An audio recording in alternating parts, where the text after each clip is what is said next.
हाय।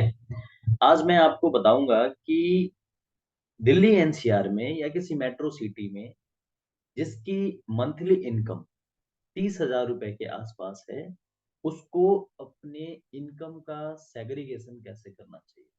यानी उसको किस तरह से एक्सपेंस रेशियो बनाना चाहिए जिससे उसको ज्यादा पेन ना हो।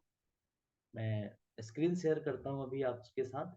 एक्सेल सीट पे बजट बना के दिखाऊंगा कि इस हिसाब से अगर आप एक्सपेंस कीजिएगा तो दिक्कत नहीं होगी। इसमें 19-20 चेंज हो सकते हैं, पहले आपको बता देता हूँ। एग्जैक्ट फिगर कर पाना थोड़ा मुश्किल है, लेकिन किया जा सकता है। चलिए मैं एक बार स्क्रीन शेयर करता हूँ आपके साथ। आ गया। ये है हमारे सामने एक्सेल सीट। ठीक है जी। अब मंथली इनकम या मंथली सैलरी मैंने माना है 30,000 रुपए के आसपास, और 30,000 के हिसाब से ही मैं आपको सारा बजट बना के बताऊंगा। सबसे पहले ऐसा माना जाता है कि जो हमारी इनकम है या जो हमारी सैलरी आ रही है हमारे खाते में, उसका 20% कम से कम इन्वेस्टमेंट करना चाहिए। ये इन्वेस्टमेंट का परसेंटेज बढ़ भी सकता है यदि आपकी इनकम ज्यादा हो तो। आप अपने हिसाब से बढ़ा लीजिएगा। ठीक है। इन्वेस्टमेंट हो गया 20%, यानी 6,000 रुपए। अब अपनी स्टैंडर्ड ऑफ लिविंग बढ़ाने के लिए हमें फाइनेंशियल सपोर्ट भी लेना पड़ता है, यानी लोन लेना पड़ता है, और लोन की ईएमआई भी चुकानी पड़ती है। तो ईएमआई भी कोशिश कीजिएगा कि 20% से ज्यादा ना बढ़े। इससे ज्यादा अगर बढ़ेगा तो जिस महीने आपकी सैलरी कम आएगी या जिस महीने आपकी इनकम कम होगी, उस महीने में ये ईएमआई आपको बहुत ज्यादा पेन देता है, बहुत ज्यादा दर्द देता है। तभी किस्तें बाउंस होनी शुरू हो जाती है। अगर आपकी सैलरी 30,000 से ऊपर है तो आप इस ईएमआई के परसेंटेज को 30% भी कर सकते हैं। 30% से ज्यादा मत बढ़ाइएगा। जहां आपने 30% से ज्यादा बढ़ाया तो दिक्कत हो सकती है, लेकिन मैं अभी 20% ही मान रहा हूं। इससे ज्यादा तब बढ़ाना जब आपकी इनकम 30,000 रुपए से ऊपर हो। चलिए, अगला हमारे पास है कि हम अगर रेंट पे रह रहे हैं तो हमें रूम रेंट भी देना पड़ेगा, है ना।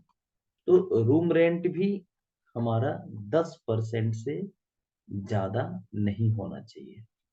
ध्यान रखिएगा, नहीं, 10% में थोड़ा सा, 10 से 15% होना चाहिए।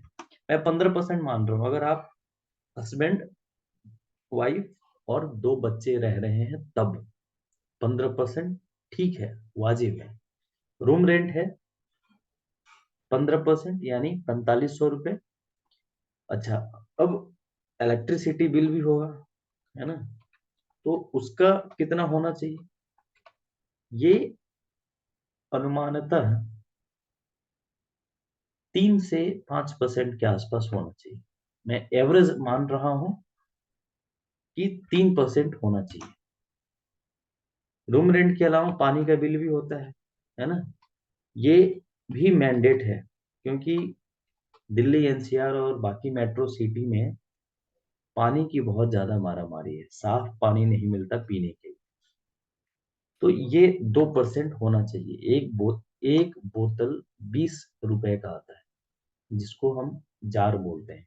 20 रुपए का जार, जिसमें 20 लीटर पानी होता है, वो घर पे पहुंचा जाता है। इसमें 19-20 हो सकता है, आप अपने हिसाब से देख लीजिएगा। ये अनुमानित है कि ऐसा हो सकता है। अच्छा, रूम रेंट हो गया, इलेक्ट्रिसिटी बिल हो गया, वाटर बिल हो गया। अब राशन का बिल भी है। भूखे तो नहीं रहेंगे ना, कुछ तो देना पड़ेगा खाने के लिए। राशन का बिल भी 10% से ज्यादा करना उचित नहीं है। कई बार लोग बाग दिखावे में आकर या वाहवाही लूटने के लिए एक्स्ट्रा खर्च करते हैं। मेहमान नवाजी के नाम पे बहुत ज्यादा खर्च हो जाता है, समझे? तो इस बात का भी ध्यान रखिएगा। राशन बिल हो गया। अब क्या होना चाहिए? राशन बिल के साथ साथ मेडिकल बिल भी है, ये भी ध्यान, आप इसको इग्नोर नहीं कर सकते। ठीक है, दवाई बीरो हो गया, ये चाहिए। हर महीने कोई ना कोई तो बीमारी रहता है, मेरे घर में है तो कोई ना कोई बीमार रहता है, हर महीने चलता है। मेडिकल बिल 2% आप मान के चलिए, कितना चाहिए चाहिए। उसके बाद डिश टीवी है, ठीक है, डिश टीवी का रिचार्ज कराइएगा, ये भी कितना होगा? 2% तो ये भी जाएगा। 2% बहुत ज्यादा हो जाता है, 2% मत लीजिए इसको, 1% ही मान लीजिए, 300 के आसपास ठीक है, इससे ज्यादा उचित नहीं है। अच्छा, ये फिक्स अमाउंट है स्कूल फी, बच्चे स्कूल जाएंगे तो फिक्स्ड अमाउंट हम लिख रहे हैं स्कूल फी के रूप में, इसमें कोई छेड़छाड़ नहीं हो सकता है। बच्चे स्कूल जा रहे हैं, बच्चों के स्टेशनरी पे भी खर्च होगा। स्टेशनरी पे क्या खर्च होगा? अब वो थोड़ा सा हाथ टाइट करके चलना पड़ता है। स्टेशनरी मैं मानता हूं कि 3% से 5% के बीच में होना चाहिए, है ना? तो हम मिनिमम बेयर मान के चलते हैं 3%, इससे ज्यादा नहीं होना चाहिए, मिनिमम लेके चल रहे हैं। आप अपनी इनकम के हिसाब से ऊपर नीचे कर सकते हैं। स्टेशनरी के अलावा है कि हम ट्रांसपोर्ट यूज करते हैं अपने ऑफिस आने जाने के लिए, या फिर इधर उधर घूमने के लिए भी कई बार करते हैं, तो हमारा ट्रांसपोर्ट में भी कुछ खर्चे हो जाते हैं। ये अनुमानतः 3,000 रुपए के आसपास होता है, 100 रुपए डेली के हिसाब से। अगर मैं ऑफिस जाता हूँ तो मेरे खर्चे, बाइक का खर्चा मेरा 2500 से 3,000 रुपए के आसपास है, तो 10% मान लें, यानी 3,000 रुपए के आसपास, है ना?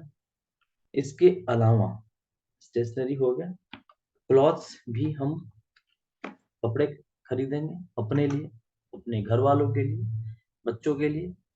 एक चीज और है कि हम लोगों का खर्चा, यानी जेंट्स का खर्चा थोड़ा कपड़े खरीदने में कम होता है, सस्ता पड़ता है। सबसे ज्यादा महंगा लेडीजों के होते हैं, और बच्चों के भी तकरीबन महंगे ही होते हैं यार, मैंने नोटिस किया है। तो कपड़े पे भी खर्च तो करने ही पड़ेंगे, हर महीने कुछ ना कुछ तो खरीदना ही पड़ेगा। 5% हम कपड़े के ऊपर मानते हैं, इतना खर्च होना चाहिए। और एक चीज और रह गया, इसमें हमने मोबाइल रिचार्ज नहीं लिखा है। मोबाइल रिचार्ज, इसमें अब एक हस्बैंड जी का मोबाइल, एक वाइफ जी का मोबाइल, दो मोबाइल हो गए। आजकल बच्चे भी ऑनलाइन गेम खेलते हैं, यूट्यूब देखते हैं, उनके लिए भी एक अलग से मोबाइल रखना पड़ता है। तो मोटा मोटी माने एक रिचार्ज 299 रुपए का है, तो 300 रुपए मान लेते हैं, तो 3 मोबाइल रिचार्ज करने का खर्चा 900 रुपए है, यानी 3%। ठीक है जी, ये हो गया आपका 900 रुपये। अब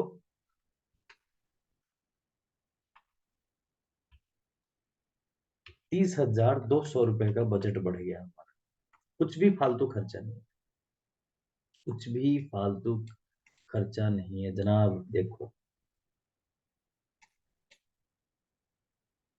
मैं आपको दिखा रहा हूँ, बजट हमारा इतना चला गया।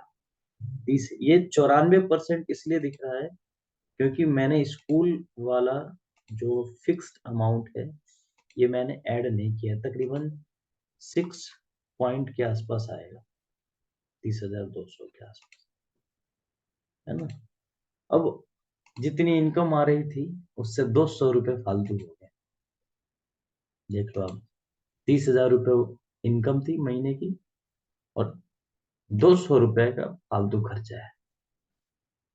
अब इसमें मेरे हिसाब से कुछ खर्चे मैंने ज्यादा जोड़ लिए होंगे, या तो कुछ खर्चे कम जोड़ लिए होंगे।